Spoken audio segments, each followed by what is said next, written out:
லவட்டை கேபால் 1 மணி நேரத்துக்குள்ள ஃபோன் பண்றேன்னா என்ன கேடுன்னு தெரியல புறம்போக்கு.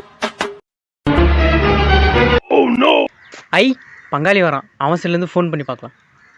ஏங்க பங்காளி. என்ன பங்காளி, என்ன மேட்ரு? மனசே கஷ்டமா இருக்கு பங்காளி. எதுக்கு பிறந்தன்னு தெரியல, எதுக்கு வாழ்றேன்னு தெரியல, ஒரே சங்கட்டமாயிரா இருக்கு பங்காளி. இவ்வளோ சோகமா பேசுற அளவுக்கு என்ன கேடு? ரீசார்ஜ் முடிஞ்சு போச்சு பங்காளி. அவ்வளோதானா? அதனாலதான் பங்காளி சீக்கிரமா ஒரு ஃபோன் பண்ணிக்கிறேன்.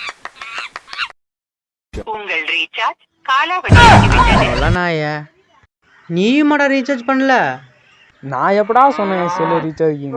ஆள் பார்க்க நல்லா ஸ்டைலா இருக்கிற, டிப்டாப்பா இருக்கிற, ஒரு ரீசார்ஜ் பண்ண துப்புல. பங்காளி நேத்தா பங்காளி ரீசார்ஜ் முடிஞ்சு, அதுக்குள்ளேயே இப்படி பேசிட்டு. அப்படியே பங்காளி, சாரி பங்காளி. சரி, நமக்கு எப்போ முடிஞ்சா? பங்காளி போன பொங்கலுக்கு தான் பங்காளி முடிஞ்சே. அடங்க